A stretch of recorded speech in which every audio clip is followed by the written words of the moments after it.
Hello, everybody, and welcome. Deepak, are you okay? Yeah, I'm okay. Okay.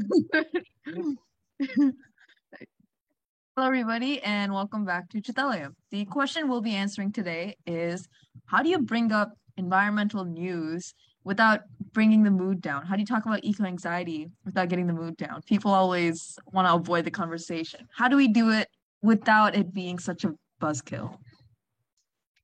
Okay, who wants to go first? Me, obviously. We talked about Let's it.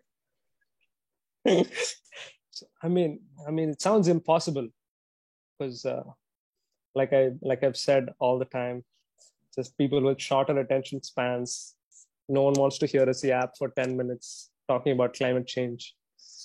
So the way you do that is with something the John Oliver team does, with humor. Like you gotta have something in it for the people watching those videos.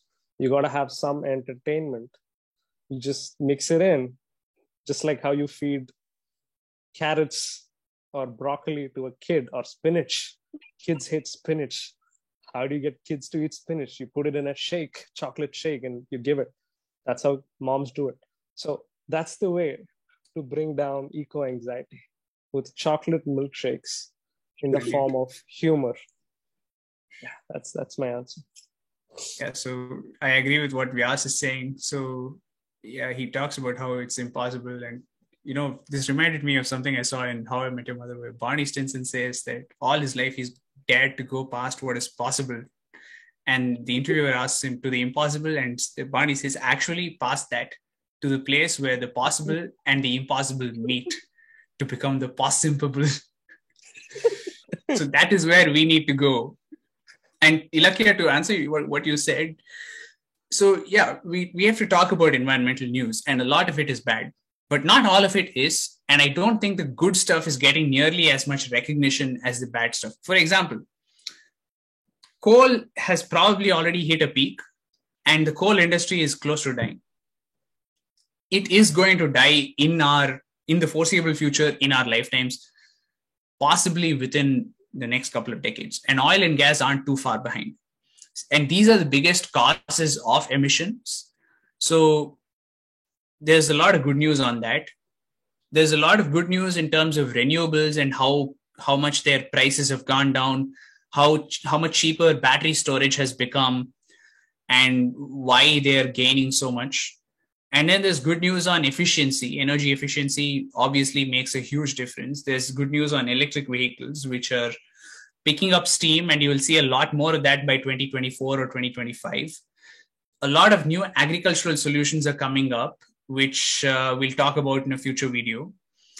And, a lot of young people who are your age or even younger, seem to have a lot of awareness about climate change. You see protests happening across countries. Like 2 weeks ago, there was a protest that was organized across 60 countries where the youth came out and protested about climate change. There is growing awareness of this issue and growing alarm about the seriousness of the issue, to the extent that across the world, it's not yet unanimous, obviously, but a lot of businesses have made important commitments on reducing their emissions.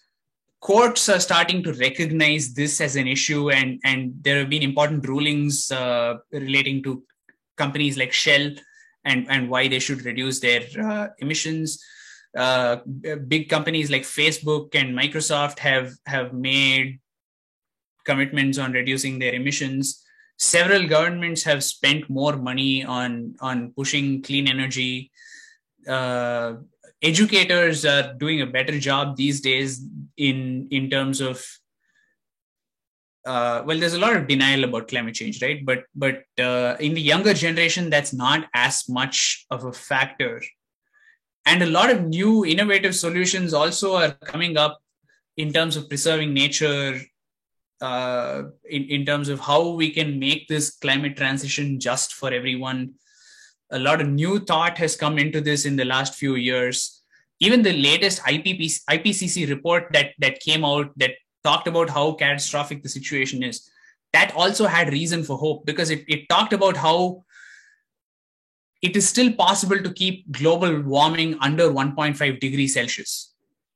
And in this climate summit, we're not going to achieve the kind of commitments or policies that will necessarily limit it to 1.5. But the goal is to have at least the kind of commitments that keep 1.5 alive as a goal, so that in future you can increase commitments to keep it down to 1.5. And I still am optimistic that in the next 2 weeks, we can keep 1.5 alive. So there's a lot of good news on this. And I just think that when we talk about it, we should talk about the bad as well as the good and be honest about where we are. It's going to be extraordinarily challenging. Nothing humankind has ever done has ever been at this scale, but it can be done. And we are moving in the direction of getting it done. We just need to push harder. And I think our generation is going to do it. And I think history will recognize us as the ones who took the responsibility and got the job done. I'm really glad you bring in the positivity angle, especially the climate summit, which is happening in a week, or it's already happening depending on when the starting tomorrow. Starting tomorrow. Oh, cool. Tomorrow, as of when we're recording this, guys, when you're listening, it's probably already happened Halloween. or happening. October 31st. Yeah. So I want to bring in the angle of timing to for the question we're not bringing the room down, which is when something bad is already happening in their life, or when they have to be in a position where they're able to listen, and for that that they can't have like deadlines where they're working towards, or other things that really piles pressure. And then if you talk about it and you don't really bring in the positivity angle that people did, or like the chocolate shake strategy that we are talked about, then it's going to be really hard. And you need to talk to them in a way where you are empathetic, you are willing to listen, but at the same time be straight with them, be able to give them information that yes, this is actually a pretty big deal. You all made really good points about how you can bring up environmental news. And I would say, I guess, focusing on the action that people can do is probably going to make it go over better than just shutting down whatever it is they're up to by saying, oh, did you know you're killing the turtles? That's one way to lose your friends and also lose their interest in the conversation. So instead of bringing up things that shut down ideas or make people feel bad for what they're doing, bringing up things of, hey, I'm going to this protest, you want to come with? Or, hey, let's go talk to the principal about reducing waste at our school. Whatever it is that's more action oriented and doesn't stop what someone's doing, but just changes what they're doing in a more positive way. Or, talking about the positive things yet to come, actions that can be done, those are probably better approaches to bringing up environmental news rather than making it seem like a dull and saddening topic. Confrontational. Yeah.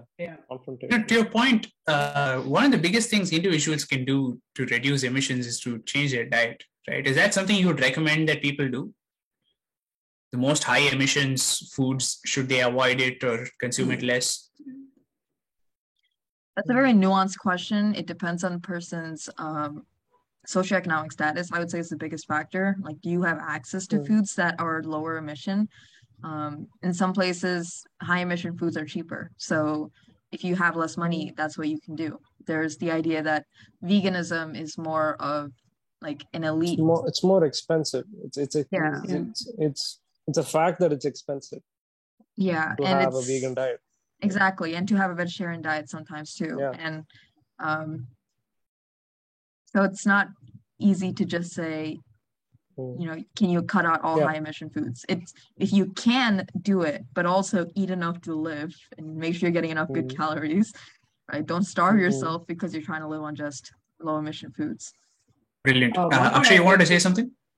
Yeah, one point I would like to add is that sometimes like the way you can talk about these things is make them do the action first, and like say them, hey, this is actually more convenient, and those things, and then let them do the action first, and then you can talk to them about why this is actually important, or like why you're doing the right thing. Because when you do something like where the action oriented approach that Irakya said, once you start doing some things, you're going to look for validations right after.